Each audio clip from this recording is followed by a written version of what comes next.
New Year. It is January 1st, 2011. Just got off my flight from JFK, and now I'm in Sospel, France, which is at the southern tip of the Parc Americain Tour. This is point of view at Sospel.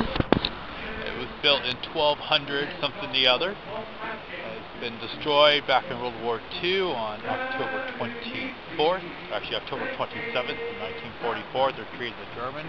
However, the base there of the tower is original after the rebuild, even from 1200. It's time to get going.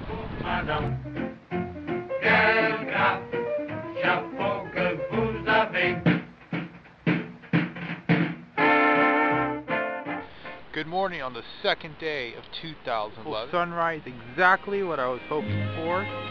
Making way up here last night.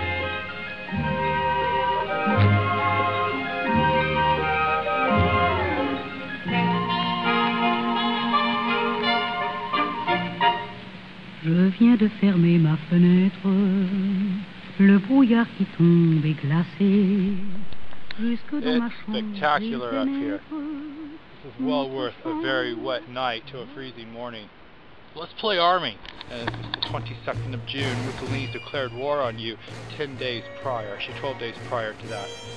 So as a port observer up here on your Pierre Pontou, you've already been warned, part of your Maginot Line from the outpost over here at the border, that they're on their way. This is Col de Razat, and now I'm top on Mount Razat right now, so I've already got word that they're here by telephone. Fancy for the 40s. Now as I make my way down to my fort from the top of the mountain here, I note that I can hear the gunfire shot down in Menton because Mussolini's also forwarding a front down that direction, trying to get to Nice and take over the rail line. But the line extends, the Maginot Line extends all the way down through that way, and he's going to have a tough time of it, because not only can the Sospel ouvrage over there protect me, I can protect it, I can protect the next ouvrage, and that ouvrage can protect me, and I can protect the forts over here, all the way up to the Ardennes. Then Hitler found another way. So if I come on this side of the mountain, I'm in plain view of Pierre Pontou, my fortress down there, which I hope to get to soon. It's a huge ouvrage right at the top of the mountain here, and I already know they're firing. They're firing down on Menton right now, and firing back over this way at the passage. Now, my best friend, who's a real alpine warrior, he went up to Norway to help fight the offense up there to the Nazis.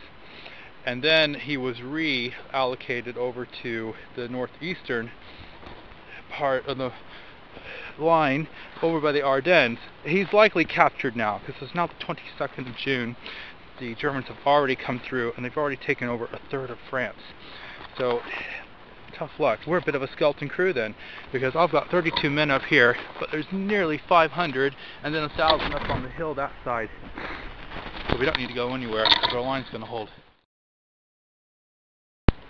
So I'm off the top of Mount Razat.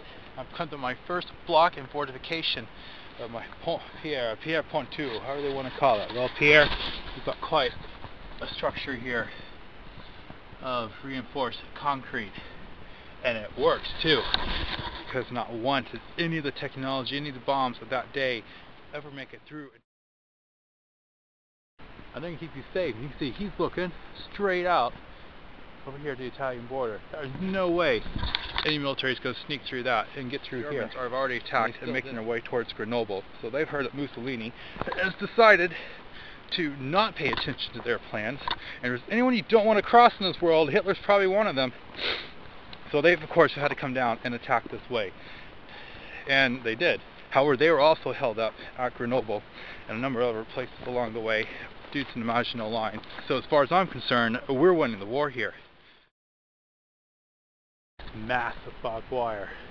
This was one of the defenses used against infantry or footmen, essentially, but you would have found a great deal more of this placed all over to help fortify this defense system as well as the others that are around. Now to come down on the west side to my pointed rock, hence Pierre Pontou.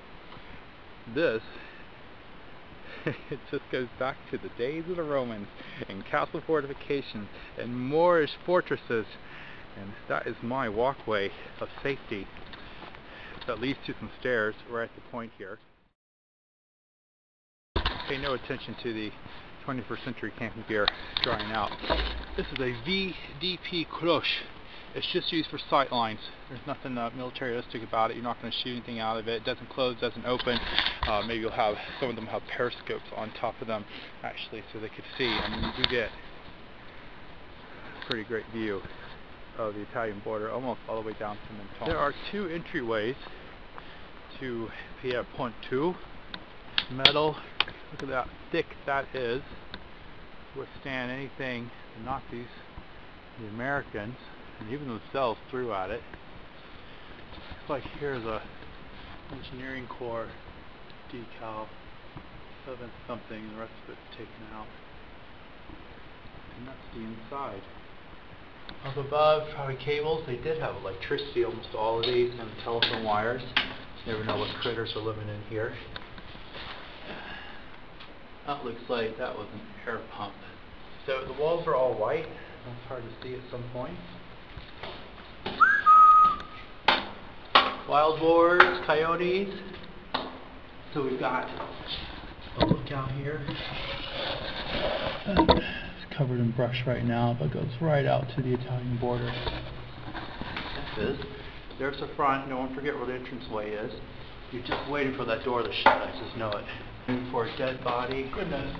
That is my gun tour, or the VDC cloche at the top where it just was. So my tent is directly over that, just back. So since I didn't have any heavy artillery, I had to let the Ovet on the other side there let them know where they needed to fire. I'm back at the first entry point here. So you have to ask yourself, why the Maginot Line? After World War I, the French population, in fact most of Europe, was pretty devastated. And the Nazis are building up quickly. So they only really had a 20-year span. So if all your military men are pretty much killed, or now too old to fight, you've only had one generation to go through to rebuild your army. The Maginot Line was the great French design, the Grand Design, and it allowed minimum use of men, simply didn't have any, with great technology that was still slightly behind what the Nazis had to bring to them.